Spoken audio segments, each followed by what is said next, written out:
To which Rocky jumps up on the bed, and first comes his head, then his body,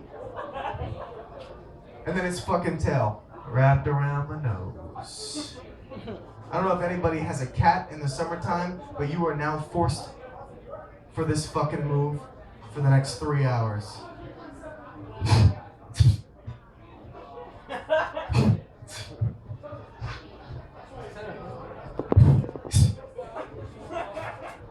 I went to the fucking bathroom.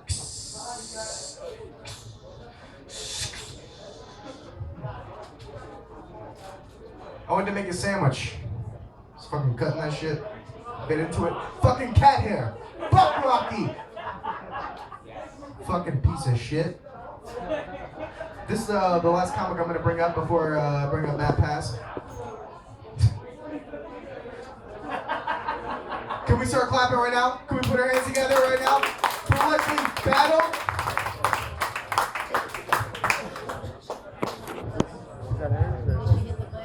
Hello, everybody. I have a cat. Oh, she already is. It's not a pet. Likes to be petted, but it's a whole other story. My name's Leslie. I'm 42 years old. My kids are 20, 16, and 12, and I've been in the Army since 1988. So, if you don't know what a midlife crisis looks like,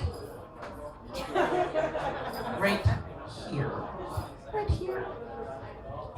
I seem to be the minority on stage tonight, because I'm from Ohio. What were you guys thinking?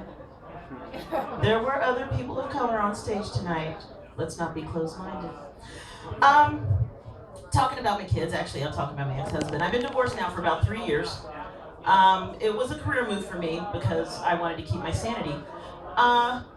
Thanks to Captain Asshole, I'm in therapy.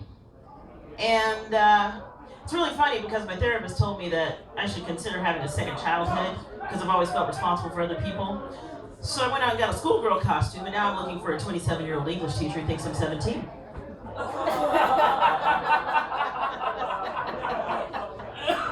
It's worth a try, right? Right?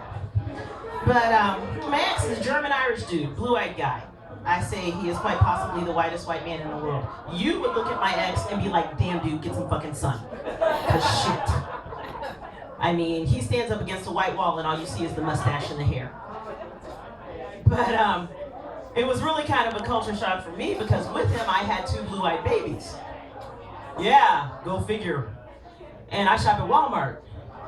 And security's following me around like, whose kids you got? It's a little intimidating. Actually, no, it's not. But at first I would be offended because people would think, oh my God, you know, the nanny's walking around with the kids. And I'm just like, I'm not the fucking nanny. They weigh 9 pounds, you know? But then I thought, you know, I should be nicer to people because they're thinking a couple of really nice things about me. 1, they think I've got a job. And 2, they figure I can be trusted with some little white kids. That says a lot in this day and age because y'all don't trust just anybody. Just is what it is. But I'll tell you, where I live in Ohio, it's pretty rural. There aren't a lot of brown people where I live.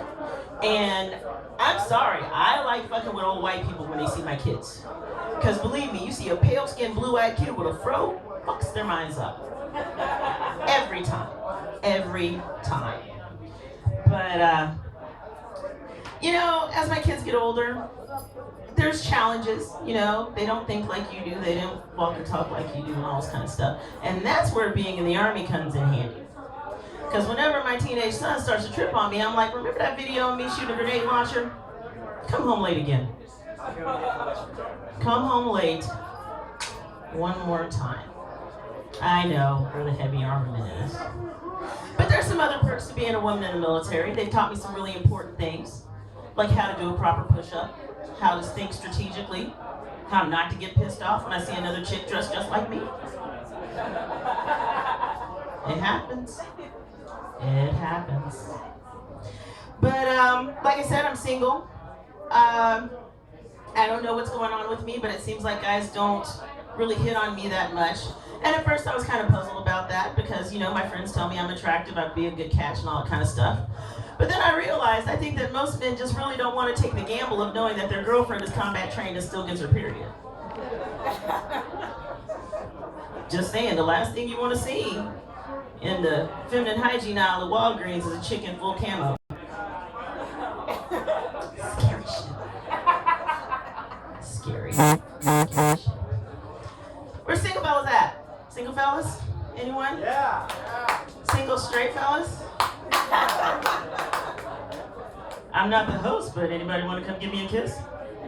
Yeah, I knew it was going to get silent. Fuck both of y'all. Anyway, no, I have some dating advice for you. Think about dating women like doing crossword puzzles. Gotta knock out an easy one every once in a while to get your confidence up. I'm just saying. But going back to my ex-husband, you know, it's funny because I should have realized he wasn't the brightest bulb in the box because we have been together, we were married almost 15 years. So that's plenty of time to get to know somebody. You know, you're past the small talk. And it's really funny because it took him 12 years. It took him 12, honest to God, I counted them years, to admit to me that he had a slave master fantasy. Really, dude? I kind of figured that shit out when you married a black chick.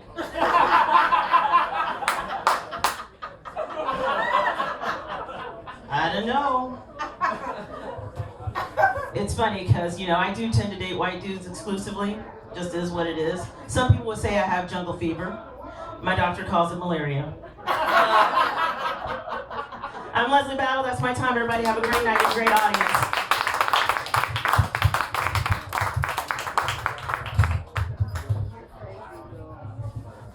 Leslie Battle gave me the coolest handshake any comic's ever done. On the way up the stage, I had no way to keep up. I was like, fuck.